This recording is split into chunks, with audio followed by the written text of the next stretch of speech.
নমস্কার বন্ধুরা, জয় মা কালী বেঙ্গলি চ্যানেলে আপনাদেরকে আমি স্বাগত জানাচ্ছি। আজকের ভিডিওটি আমি যে বিষয় নিয়ে আলোচনা করব সেটা হচ্ছে বিঘ্ননাশক মন্ত্র ও তার প্রয়োগ সম্পর্কে। বিঘ্ননাশক মানে হচ্ছে যদি আপনার কোনো কাজ করতে গিয়ে আপনি বাধার সম্মুখীন হচ্ছেন বা অঘটন লেগে রয়েছে, বিঘ্ন বাধার লেগে রয়েছে, কোনো কাজ করতে যাচ্ছেন সেটা হচ্ছে না, বাধার সম্মুখীন হচ্ছেন, বিঘ্ন ঘটছে সব সময়, বিপদ ঘটছে সব সময়, সেই জন্য আমি একটা আজকে মন্ত্র আপনাদেরকে দেব। সেই মন্ত্রটি আপনার নিয়ম মেরে করবেন, তার জন্য ভিডিওটি ভালো করে দেখতে হবে। তো আপনি ছেলে হন কি আপনি মেয়ে হন, পুরুষ হন কি মহিলা হন, যদি আপনি কোনো কাজে বাধা প্রাপ্ত হচ্ছেন, আপনার কোনো কাজে বিঘ্ন ঘটছে, বিপদ ঘটছে, বাধা পাচ্ছেন, তাহলে আপনি আজকের এই ভিডিওটি মন দিয়ে দেখবেন। যে কোনো ধর্মের আপনি হতে পারেন, পুরো হিন্দু মুসলিম যে কোনো ধর্মের আপনি হতে পারেন, পুরুষ মহিলা যে কেউ এই ভিডিওটা দেখতে পারে। তো ভিডিওটি শুরু করার আগে বলবো, এই আজকের আলোচনা সম্পূর্ণ আধ্যাত্মিক বিষয় নিয়ে, বৈজ্ঞানিকভাবে প্রমাণিত নয়। যারা বিশ্বাস করেন, বিজ্ঞানে বিশ্বাস করেন যারা, তারা এই ভিডিওর থেকে দূরে থাকবেন। আধ্যাত্মিক বিষয় নিয়ে যারা চর্চা করতে চাইছেন, আলোচনা শুনতে চাইছেন, বা যারা ঈশ্বরে ভক্তি রয়েছে, বিশ্বাস রয়েছে, তারাই কিন্তু ভিডিওটা দেখবেন। তো চলুন শুরু করছি বিঘ্ননাশক মন্ত্র এবং তার প্রয়োগ সম্পর্কে। আপনারা দেখুন, আপনাদের স্ক্রিনে যাচ্ছে।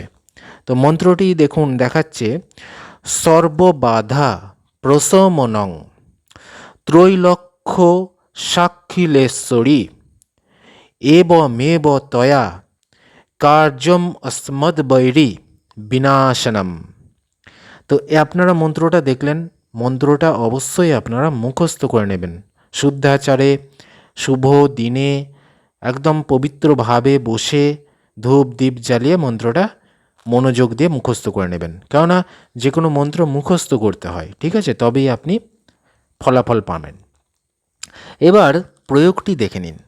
বলছে প্রত্যহ স্নানান্তে, মানে প্রতিদিন স্নান করার পরে শুদ্ধ বস্ত্র পরিধান করবেন। পুরুষ হন কি মহিলা হন, কাঁচা পরিষ্কার বা নতুন বস্ত্র এটা পরে শুদ্ধাসনে বসতে হবে। একটা আসন পাতবেন, শুদ্ধ আসন, সেখানে বসবেন। কোন দিকে মুখ করে?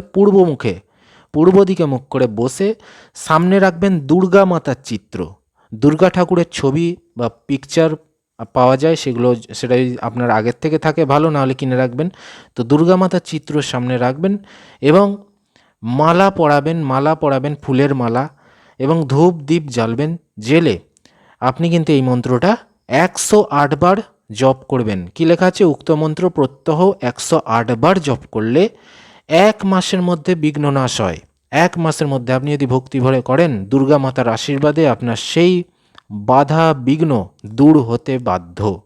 কেননা এটা ঈশ্বরের আশীর্বাদে হবেই। আপনি যদি মনে বিশ্বাস নিয়ে করেন তাহলে কিন্তু এটা হবে।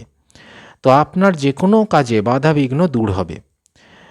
তো আবারও আমি বলছি, আজকের ভিডিওটি সম্পূর্ণ লোক বিশ্বাস এবং কিছু তান্ত্রিকদের মতে এবং তন্ত্রশাস্ত্রে দেওয়া পদ্ধতি আমি বললাম। সম্পূর্ণ আধ্যাত্মিক বিষয়, বৈজ্ঞানিকভাবে প্রমাণিত নয়। যারা বিজ্ঞানে বিশ্বাস করেন তারা এই ভিডিওর থেকে দূরে থাকবেন। যারা আধ্যাত্মিক বিষয়ে বিশ্বাসী তারা এই ভিডিওটা দেখবেন, ঠিক আছে? তো ভিডিওটি ভালো লাগলে অবশ্যই লাইক করবেন, চ্যানেলটি শেয়ার করবেন এবং সাবস্ক্রাইব আপনি করে রাখবেন। কেননা প্রতিদিন আমি তন্ত্রমন্ত্র ভিডিও আপনাদের সঙ্গে আলোচনা করব, আধ্যাত্মিক বিষয় নিয়ে আলোচনা করব। সঙ্গে থাকবেন। ধন্যবাদ।